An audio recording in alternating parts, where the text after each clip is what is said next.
Halo semuanya, Ruhi Janet di sini. Suhu udara di kota terdingin di planet ini turun hingga di bawah minus 60 derajat Celcius. Aku menyadari bahwa jendela pesawat kami telah membeku sebelum mendarat.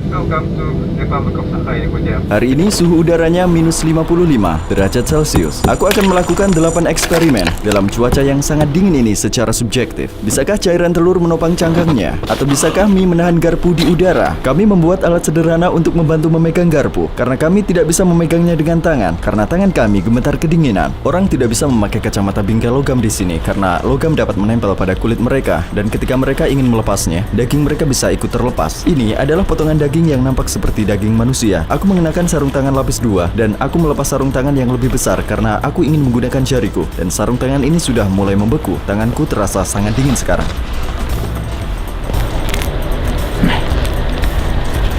Apa yang kami lihat dalam beberapa menit ke depan mengingatkan kami kembali bahwa tempat ini adalah neraka es. Semuanya membeku di sini. Ayo kita lepaskan sekarang.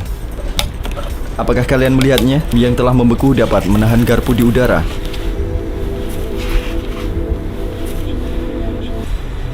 Lihat itu.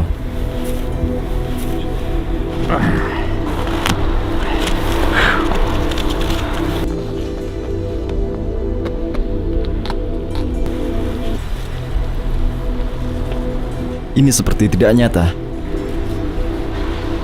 Coba bayangkan, kalian melepas kacamata kalian setelah melakukan rutinitas harian dan bingkai logam kacamata kalian mengelupas kulit kalian pada titik yang sangat vital di mana terdapat banyak pembuluh darah.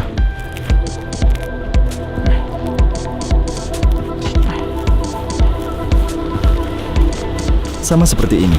Ini sangat dingin di luar kemampuan tubuh manusia. Es di trotoar harus dipecahkan dan dibersihkan setiap jam.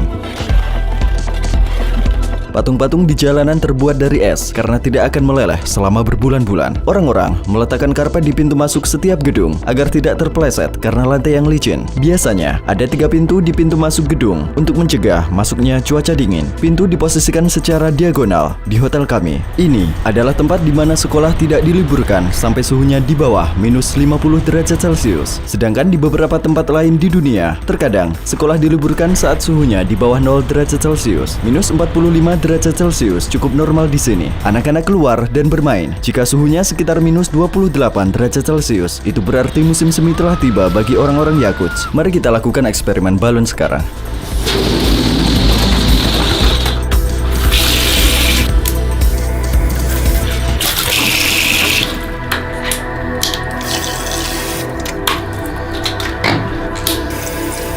Bagaimana kalau kita membukukannya dan bermain bowling dengan balon ini nanti?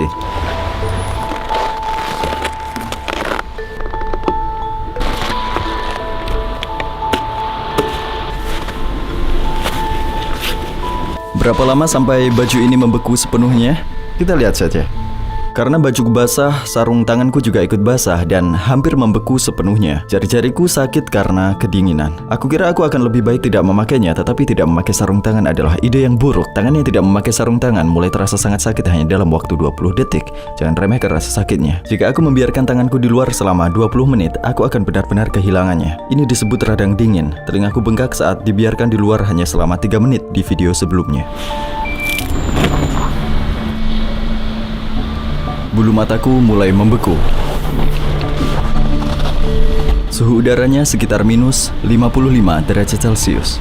Ya, inilah cara bermain bowling tanpa mengeluarkan uang. Seperti yang kalian lihat, aku mengisi balon dengan air. Jika aku mengelupasnya, aku akan mendapatkan bola es seperti ini. Aku juga sudah meletakkan botol plastik di salju dan aku mendapatkan pin bowlingku.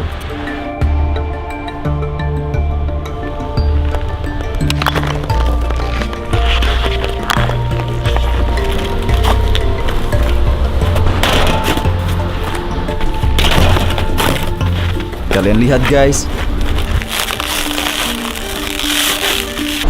Kalian percaya nggak? Lihat itu. Apakah ini nyata?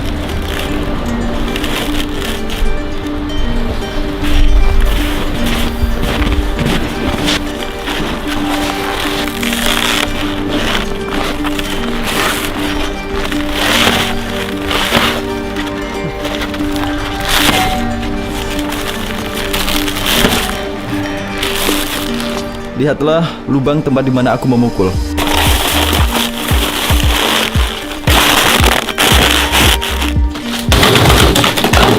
Ya, inilah kondisi sarung tanganku setelah eksperimen kaos beku tadi. Dan ini adalah posisi tanganku saat memegang tas. Sarung tangannya tetap seperti ini ketika aku melepasnya. Dan jari-jariku tadinya ada di sarung tangan ini. Ia tidak tertekuk sama sekali.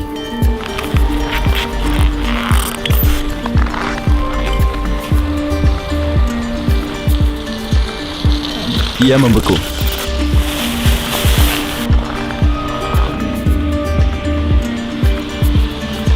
Ya, ia tetap menggantung di situ. Ini adalah handuk mandi biasa.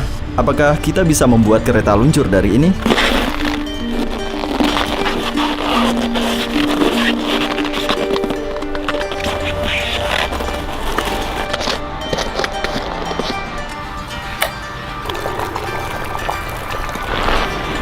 Lihat, ini adalah air mendidih. Suhu di luar sekitar minus 50 derajat Celcius. Titik didih air ini adalah sekitar 100 derajat Celcius. Seperti yang kalian lihat, ini langsung berubah menjadi kristal es. Cuaca di sini sedingin itu, dan seperti itulah rasanya bagian tubuh kita yang tidak tertutup dalam waktu singkat. Jika tidak cukup berpengalaman, kalian bisa kehilangan anggota tubuh kalian di sini. Bahkan jika kalian merasa bahwa kalian sudah berhati-hati, berjalan dari satu tempat ke tempat lain hampir tidak mungkin dilakukan di sini. Jika dibutuhkan waktu 20 menit berjalan kaki untuk sampai ke tempat tujuan kalian, kalian akan membutuhkan hampir 1 jam untuk sampai ke sana karena kalian harus menghangatkan diri kalian setiap sekitar 5 menit. Orang-orang di sini biasanya masuk ke bank atau supermarket sambil berjalan-jalan, beristirahat lalu melanjutkan perjalanan. Kereta luncur kita sudah siap.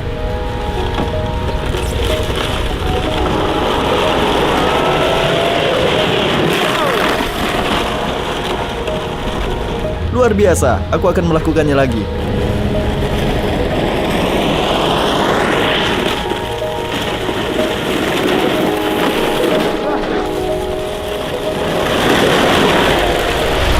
Aku meninggalkan pisang sebentar dan aku rasa pisang itu sudah menjadi keras seperti palu. Orang-orang di sini bahkan dapat menggunakan buah-buahan beku sebagai palu jika mereka memerlukannya. Dan ini buktinya.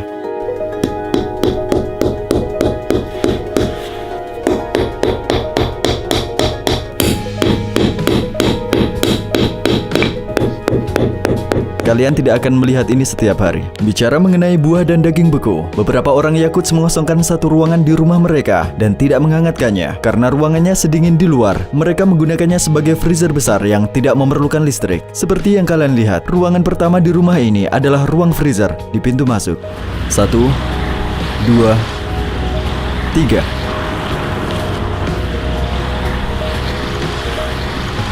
Tas kami basah saat melakukan eksperimen air dan hanya butuh 2 menit dan sudah membeku. Lihat, hanya beberapa tetes air yang menetes di atasnya tadi. Aku akan membawanya seperti ini. Beginilah bagaimana semuanya membeku. Jadi, Yakuts adalah ibu kota Republik Sakha. Jumlah penduduk di kota ini sekitar 300.000 jiwa. Di seluruh daerah otonom ini, jumlahnya sekitar 1 juta jiwa. Tetapi hanya sekitar 2.000 orang asing yang datang ke sini setiap tahunnya. Dan mereka biasanya datang untuk berbisnis. Bisnis biasanya meliputi sumber daya gas alam dan tambang berlian di wilayah tersebut. Salah satu pertanyaan yang paling sering diajukan adalah bagaimana rasanya berada di sini di musim panas. Suhu rata-rata harian di bulan Juni, Juli, Agustus masing-masing adalah 16, 19, dan 15 derajat Celcius. Siang harinya berkurang menjadi 5 jam di musim dingin, sedangkan matahari tidak terbenam sekitar 20 jam di bulan Juni. Ketebalan es di bawah sepatuku sekitar 30 meter, dan lapisan es di bawah kota ini tidak meleleh bahkan di musim panas. Bahkan saat suhunya di atas 21 derajat Celcius. Ini disebut permafrost, yang merupakan singkatan dari permanent frost atau es permanen. 2 episode sebelumnya adalah serial dokumenter mengenai Yakuts. Melalui semua seri dokumenter ini, kita dapat mengetahui lebih banyak tentang kehidupan sehari-hari yang luar biasa di suhu minus 55 derajat Celcius, orang-orang Yakuts yang misterius, dan budaya mereka yang mengejutkan. Kalian harus menonton episode pertama dan kedua dari serial dokumenter ini. Tautannya ada di deskripsi. Video berikutnya di kanal ini juga berisi video pribadi mengenai Yakuts seperti video ini. Kami akan mencoba berjalan selama 1 jam pada suhu minus 55 derajat Celcius dan melihat apakah kami bisa melakukannya. Ini akan memperlihatkan apa yang dapat dilakukan suhu dingin pada tubuh dan wajah kita. Apakah kami akan berhasil berhasil? Aku tidak tahu. Jika kalian tidak ingin melewatkan video tersebut dan jika kalian ingin menonton semua video yang kami buat, silahkan subscribe ke channelku. Seri dokumenter perjalanan kami akan berlanjut. Kami akan pergi ke tempat-tempat unik yang belum pernah diketahui orang dan membuat film dokumenter dengan pendekatan yang komprehensif. Aku juga ingin mengucapkan terima kasih kepada timku karena telah membuat proyek ini bersamaku. Jadi, sampai jumpa di video berikutnya.